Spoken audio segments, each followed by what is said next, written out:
Bonjour à tous et bienvenue. Aujourd'hui, par où commencer? Déjà, avant de commencer, ouais, je suis bien réveillé.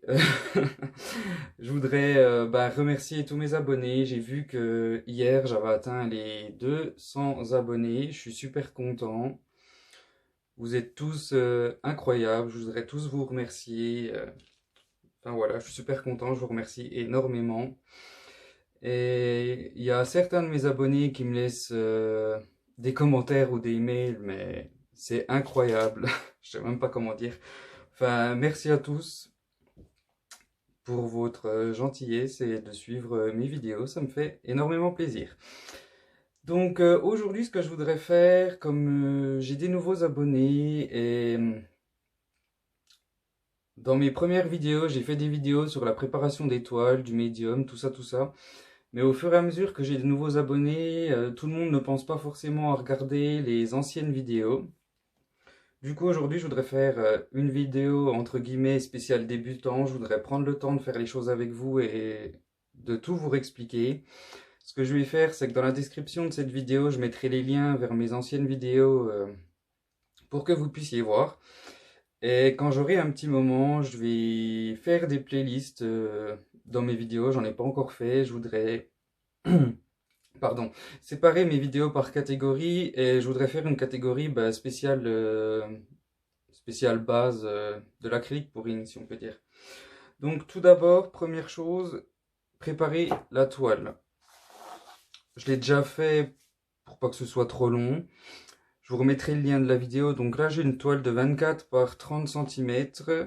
Je l'ai simplement déballée. J'ai mis mes clés. J'ai mis du scotch de masquage sur les bords en dessous. J'en mets parce que je préfère tout simplement. C'est vraiment optionnel, hein. Si vous voulez pas en mettre, n'en mettez pas, vous embêtez pas, vous faites comme vous voulez. Et 4 punaises pour surélever la toile. Moi j'ai des grosses punaises. Si vous mettez des petites punaises classiques de bureau, c'est pareil, ça marche très bien. J'ai commencé avec ça. Il faut surélever la toile pour déjà tout simplement pouvoir la prendre en main. Et pour le séchage, si votre toile elle n'est pas surélevée, elle va coller au support en dessous et ce serait une catastrophe. Donc voilà. Pour la première chose. Ensuite, il faut préparer son médium. Mon médium, pareil, j'ai une vidéo là-dessus. Je vous la mettrai en lien. Donc mon médium de lissage, j'utilise 60% de colle PVA ou vinylique et 40% d'eau. Donc toutes les colles PVA ou vinylique fonctionnent. J'ai quelques exemples. J'ai utilisé celle-là. C'est un gros bidon, pardon. Celle-là. Ou celle-là. Enfin, je les ai toutes essayées. Elles marchent toutes très bien. J'utilise jamais la même, je crois, en plus. Donc je peux même pas vous dire laquelle serait le mieux. Donc voilà pour le médium. Pour le calcul des quantités de peinture. Là, j'ai une toile de 24 par 30. Du coup, ce que je fais, c'est que je multiplie la longueur par la largeur et je divise par 2,2. Donc là, pour cette toile de 24 par 30, 24 fois 30 divisé par 2,2, ça fait 327. Donc 327 grammes de peinture. Pour me simplifier la vie, je vais descendre à 320 pour avoir un chiffre rond. Et du coup, comme j'ai choisi 4 couleurs, 320 divisé par 4, ça fait 80 grammes. Il faut que je prépare 80 grammes par couleur. Ensuite, comment choisir les couleurs? Là, j'ai un cercle chromatique. Vous pouvez aller sur Google, en trouver un, enfin peu importe. Regardez pas ça, on s'en fiche. Donc le cercle, j'ai choisi ma première couleur, j'ai pris du bleu de phthalocyanine. Donc dans mon cercle, mon bleu, il est un peu entre les deux là, je dirais. Donc je vais prendre celui-là. Pour débuter, le plus facile, c'est de garder des couleurs voisines. Donc si vous prenez du bleu, je vous dirais, vous pouvez descendre de 3 teintes. Donc le bleu-violet, le violet et le magenta. ou remonter de 3 teintes. Donc le bleu-vert style turquoise, le vert et le jaune-vert. Si vous pratiquez comme ça en restant sur les voisines, vous n'aurez pas de souci de mélange de couleurs. Ce qu'il faut à tout prix éviter, en fait, c'est ça. C'est ce qu'on appelle les couleurs complémentaires. Les couleurs complémentaires, si vous les utilisez, c'est hyper compliqué. Faites ça quand vous aurez un bon niveau, enfin un bon niveau entre guillemets, que vous vous serez entraîné. Parce que le jaune et le violet, par exemple, ça fait du marron. Le bleu et l'orange, ça fait du kaki. Le rouge et le vert, ça fait du kaki marron. Enfin, toutes les couleurs complémentaires, c'est très difficile à utiliser. Je vous le déconseille. Essayez vraiment de rester sur les couleurs voisines. Moi, je suis parti avec le bleu. Du coup, avec mon bleu, j'ai pris un magenta. Je suis descendu de 3 teintes. Et un turquoise. Donc, je suis resté très voisin de mon bleu. Et j'ai ajouté du blanc. Donc, voilà. Aujourd'hui, donc, j'ai 4 couleurs. Mon blanc, mon magenta et mon bleu de phthalocyanine. Ce que j'ai fait, c'est que j'ai gardé une couleur à préparer avec vous. Faire un peu de place. Je vais préparer le bleu turquoise avec vous. Du coup, je peux peut-être vous zoomer un petit peu. J'espère que ça ira. Donc, allumez la balance. Moi, ma peinture, je la mets en pot. Je mets la couleur sur le couvercle, enfin la couleur et l'opacité. Je vous expliquerai après pourquoi. Donc, je dois préparer 80 g de chaque couleur. Donc là, j'ai 80 g de blanc, 80 g de magenta et 80 g de bleu de phthalocyanine. Donc, comme j'utilise un ratio de 1 pour 1 dans cette vidéo, tout simplement, je vais mettre 40 g de peinture et 40 g de médium, tout simplement. Ce qui me fera mes 80 g. Donc, mettre les 40 g de peinture dans mon gobelet.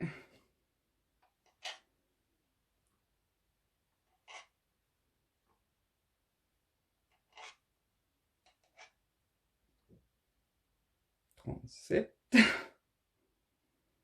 40. Donc mes 40 g de bleu turquoise. Remettre la balance à 0. Et je vais mettre 40 g de médium. Le médium, je l'ajoute en 2 fois pour les flip cups. Donc je vais commencer par mettre à peu près 20 g.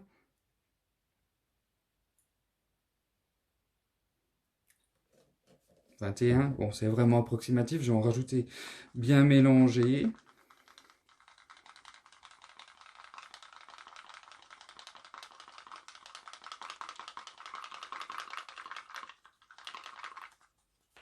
Bien racler les bords, enfin il faut vraiment bien que ce soit mélangé, qu'il n'y ait pas de grumeaux ou de choses comme ça dans votre mélange, sinon ça se verra dans votre toile.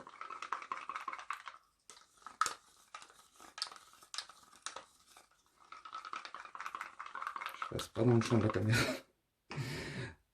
Et mettre l'autre moitié, donc jusqu'à 40 g. 42, j'ai un peu dépassé. C'est pas dramatique, hein, on n'est pas à 1 ou 2 grammes près. Hein.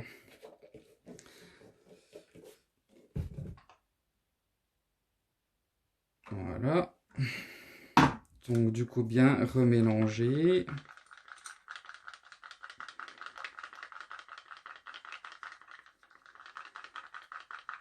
Bien racler les bords. Bien racler votre bâtonnet aussi.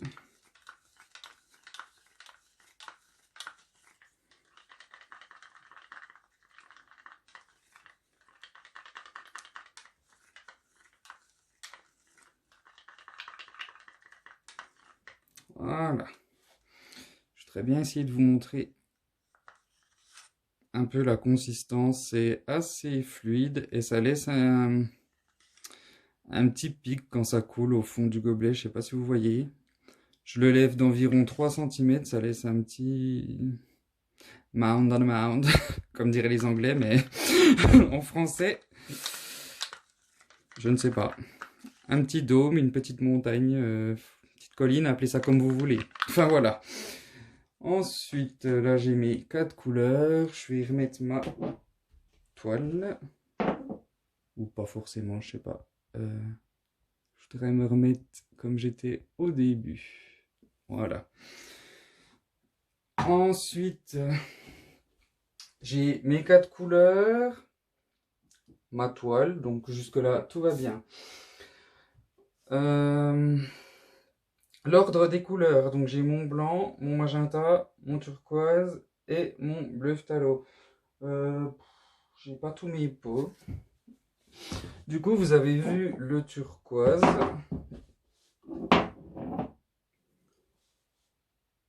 Le turquoise, je vais prendre quoi? Le bleu phthalo par exemple. Mon turquoise il est opaque et mon bleu phthalo il est semi-opaque. Dans vos couleurs, il faut essayer d'alterner au maximum, c'est pas toujours possible. Une couleur opaque, une semi-opaque, voire transparente.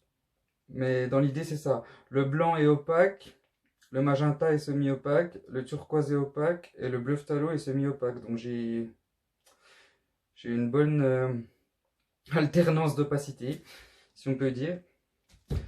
Et du coup, il faut essayer de regarder ça. Donc l'opacité des peintures, c'est écrit sur les tubes en général. Je prends au pif. C'est pas les couleurs que j'ai là, hein.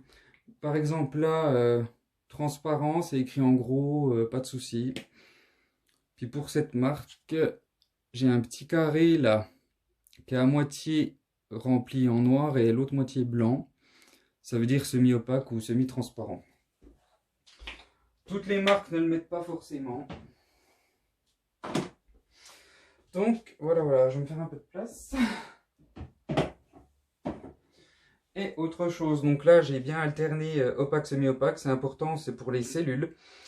Et il y a aussi une autre chose, c'est essayer d'alterner une couleur claire, une couleur foncée, une couleur claire, une couleur foncée, pour avoir du contraste et des belles cellules. Je sais pas comment dire, mais là j'ai mon blanc qui est clair, mon magenta est relativement foncé, mon turquoise est plus clair et mon bleu phthalo est foncé. Et quand je vais revenir au blanc, je vais repasser clair, foncé, clair, foncé. C'est pareil, essayer de le faire au maximum, on peut pas toujours, enfin voilà, ça dépend. Donc ensuite, pour les cellules, l'huile de silicone. Vous avez ce genre là. Là j'en ai une autre, il n'y a pas d'étiquette. Il y a les silicones en bombe aussi. Enfin, il existe plein de formes. Donc du coup, je vais mettre 3 gouttes par couleur. J'ajoute environ une goutte tous les 25 grammes. Comme j'ai 80 grammes, j'aurais mis 3 gouttes pour 75 grammes. Donc voilà, du coup, je reste à 3 gouttes. Je mets mes 3 gouttes de silicone par couleur. J'en ai mis une à côté. Donc voilà.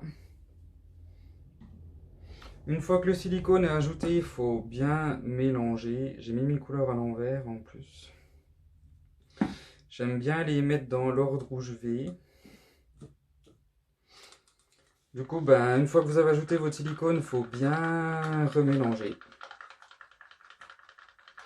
Il y a des personnes qui disent que plus vous mélangez votre silicone, plus vous avez des petites cellules. Et moins vous le mélangez, plus vous avez des grosses cellules. Moi, je trouve ça pas du tout vrai. Pour moi, les cellules, c'est nous qui choisissons la taille. Vous allez voir, quand on verse notre gobelet sur la toile, il faut étirer la peinture. Et c'est à ce moment-là qu'on étire nos cellules. Donc plus vous les étirez, plus elles sont grosses. Et moins vous les étirez, plus elles restent petites. Tout simplement. Du coup, je mélange mes couleurs. Ça prend un peu de temps, je suis désolé. De toute façon, comme je fais une vidéo avec pas mal de détails, Elle risque d'être assez longue. Ça n'intéressera pas forcément tout le monde. Je pense qu'il y en a qui maîtrisent assez. Mais c'est vrai que c'est pas mal de faire un peu vidéo pour les personnes qui commencent. Hein, c'est bien d'avoir des vidéos assez complètes.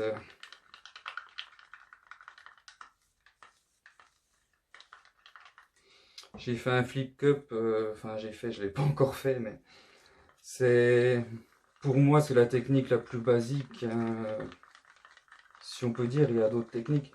Il y a les versets en bague, c'est assez simple aussi. Il n'y a pas le problème des cellules en plus.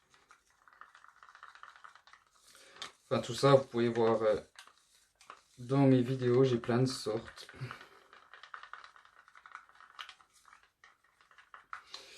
Voilà.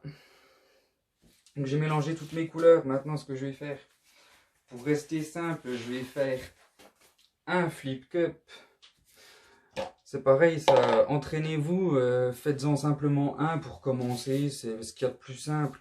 Ensuite, vous pouvez faire des plus grandes toiles, en utiliser 2, 3, 4, 5. Moi, je suis déjà monté jusqu'à au moins 10 sur une toile d'1 mètre. Quand on maîtrise, il n'y a pas de souci. Cela dit, ça fait 10 ans que j'ai pas fait de flip cup, ça se trouve, je vais faire n'importe quoi. On verra bien. Du coup, mon ordre blanc, magenta, turquoise, bleu, phthalo, je vais tout simplement empiler mes couches de peinture dans mon gobelet. Je vais commencer par le blanc. Je vais essayer de faire 3 couches si je peux. Le magenta.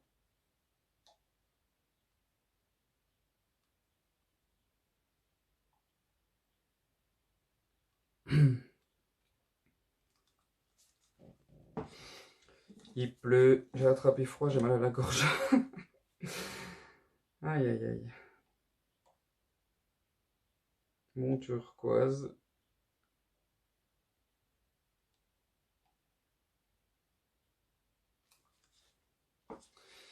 Mon bleu de phthalocyanine.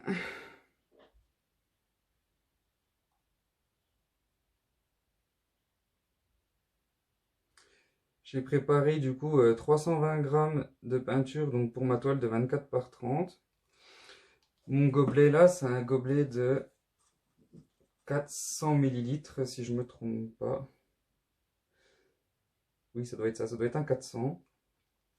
Parce que bien entendu, il faut prendre un gobelet assez grand pour mettre toutes vos peintures. J'aurais pris un gobelet de 250 ml, j'aurais jamais pu tout mettre. Mais comme j'ai 320 g, il faut compter minimum 300 ml de gobelet. Il ne devrait pas être rempli là. Quand j'aurai tout mis, il ne sera pas à ras-bord, il y aura un peu de marge. Mais pensez à prévoir, oui, un gobelet en fonction de votre quantité de peinture.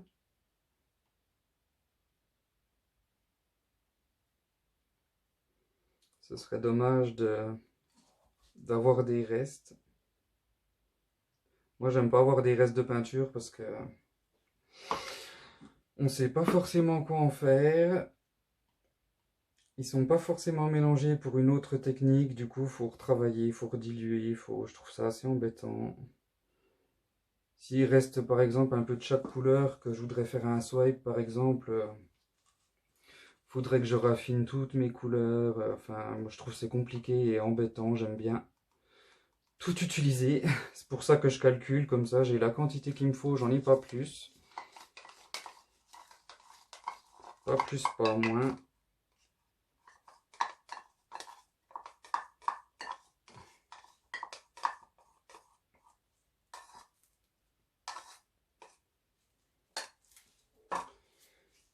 Fini mon blanc.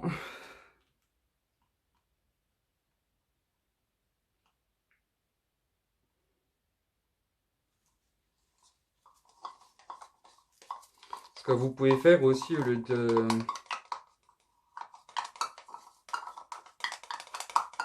faire des petites lignes là comme je fais pour couvrir, vous pouvez tout verser sur le côté du gobelet.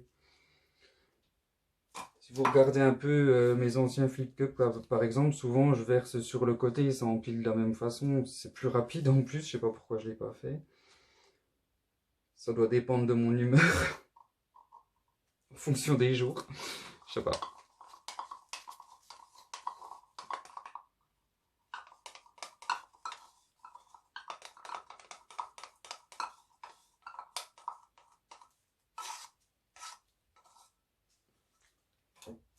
Mon turquoise et mon bleu de phtalocyanine pour finir.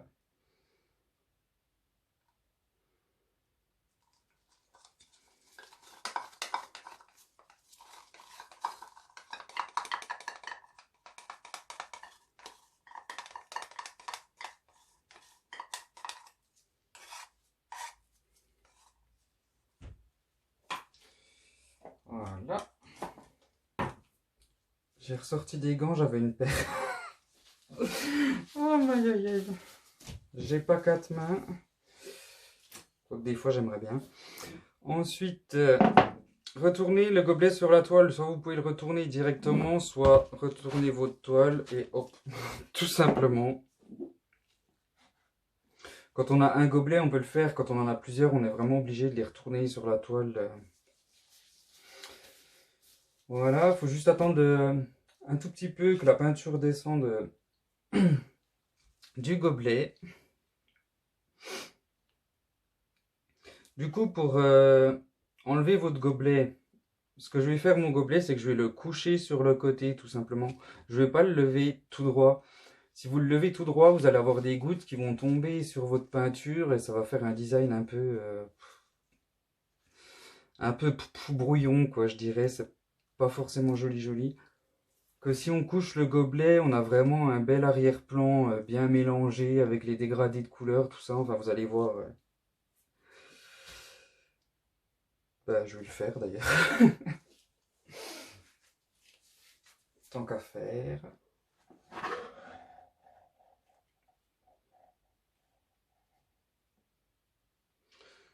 Les restes au fond du gobelet dans les angles. Jamais au milieu. Les mettre dans les angles, on peut tout simplement... quand je vais incliner ma toile pour étirer ma peinture, je vais la retirer de la toile, mes angles là. C'est pas très joli joli, c'est plein de lignes, de bandes. Les couleurs sont mélangées, elles sont pas forcément belles. Enfin... Personnellement, je n'en veux pas sur ma toile. Du coup, là, vous voyez, j'ai vraiment un beau dégradé de couleurs. Le fond, il est uniforme. Si je l'avais levé tout droit, ben, tout ça qui est sur mes angles, ça aurait goûté en plein milieu, ça aurait pas été joli. Enfin, j'essaie de m'expliquer au mieux, c'est pas toujours facile. J'ai déjà quelques cellules qui sont sorties toutes seules. Ce que je vais faire, c'est que je vais couvrir la première moitié de ma toile. Je fonctionne toujours comme ça. Ensuite, je passe le chalumeau et je couvre l'autre moitié. Si vous voulez des grosses cellules, vous passez le chalumeau maintenant. Et vous couvrez votre peinture. Enfin, votre toile. A l'inverse, si vous couvrez toute votre toile et que vous passez votre chalumeau à la fin, vous aurez des toutes petites cellules. Tout dépend de ce que vous voulez. Moi, j'aime bien le juste milieu, je couvre la moitié. D'ailleurs, je vais le faire, je peux parler en même temps. Donc, je couvre, oui, la moitié et je passe le chalumeau et je fais l'autre moitié après. J'ai ces jolis petits joujoux. C'est juste des petites bandes de plexiglas que j'ai chauffées au chalumeau puis que j'ai pliées à angle droit. C'est pas mal pour éviter de perdre trop de peinture dans les angles et c'est lavable, c'est génial. J'aime bien laver au maximum.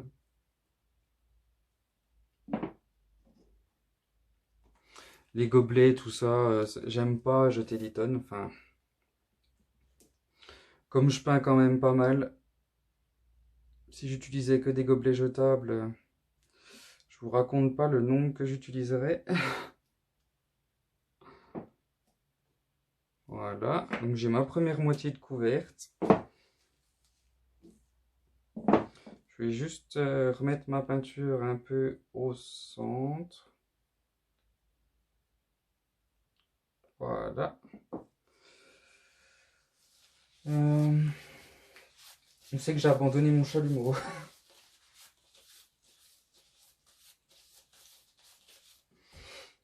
Ah, là. Passer le chalumeau, donc assez haut. Pour commencer, il faut descendre progressivement. Ça enlève les bulles d'air et ça fait apparaître les cellules.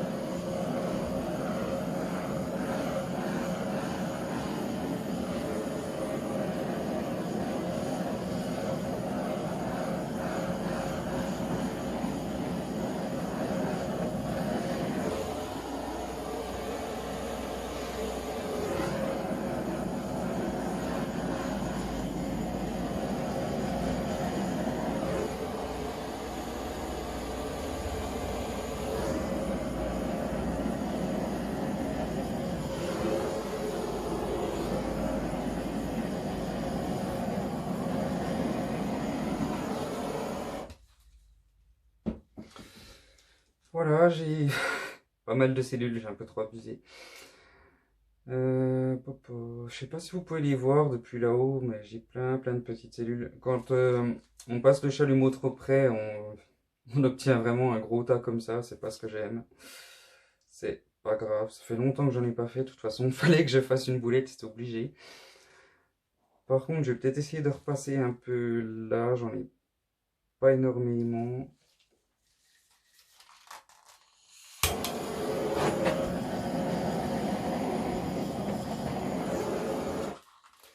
Et j'en aurai pas forcément énormément plus. Donc ensuite, il faut couvrir l'autre moitié de la toile. Ça paraît assez logique, je pense. Du coup, moi ce que je fais, c'est que je vais de gauche à droite, de gauche à droite, tout en descendant gentiment pour étirer un peu les cellules dans toutes les directions, pour qu'elles gardent une forme assez ronde.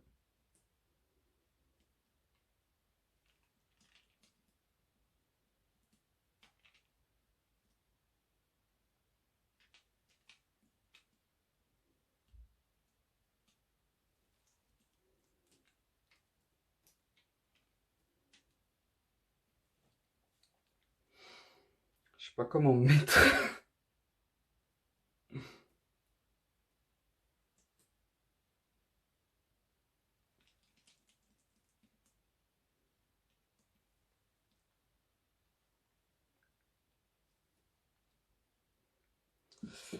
Et voilà. Ça, c'est les cellules que j'ai eues tout au début avant de passer le chalumeau. Du coup, elles ont énormément grossi, mais vous voyez ce que je voulais dire, quand plus tôt vous passez le chalumeau, plus vos cellules elles seront grosses. Le problème, c'est que plus elles sont grosses, plus elles ont tendance à être déformées. Donc voilà, tout ce qui me reste à faire, c'est couvrir les angles avec un couteau. Juste vérifier que vous avez bien de la peinture sur tous vos angles. De ce côté, ça a l'air d'être bon. Essayez de prendre... tous mes angles sont couverts, nickel. Si vous avez besoin de les couvrir dans la peinture que vous avez enlevée de votre toile, qu'a goûté en dessous, là par exemple j'ai du magenta, si j'avais besoin de recouvrir, je cherche un peu de magenta sur la peinture qui est sur mes côtés que j'ai enlevé pour mettre une couleur qui match, pour pas que ce soit flagrant si on peut dire. Si j'ai un coin magenta et que je viens mettre un gros pâté de bleu au milieu, enfin, je pense que vous comprenez l'idée.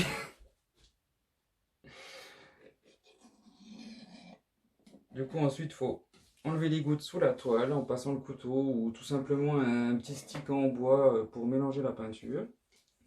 Juste pour enlever les gouttes, c'est important d'enlever les gouttes en dessous parce que là je vais la mettre à sécher après. Mes gouttes qu'il y a dessous, elles vont continuer donc à goûter et ce qu'elles vont faire, c'est qu'elles vont tirer ma peinture qui est au-dessus, elles vont la tirer sur les côtés. Donc du coup elles vont rebouger, la peinture va rebouger, ça peut déformer le design. Bon là c'est pas énormément grave, mais avec d'autres techniques comme les swipes par exemple où la peinture elle est beaucoup plus fluide. Si vous laissez votre toile goûter, vous allez tout perdre, il n'y aura plus rien sur votre toile quand elle sera sèche. Enfin voilà. Du coup, ah si j'ai un petit côté J'ai un tout petit peu de turquoise là qui manque. Je l'avais pas vu.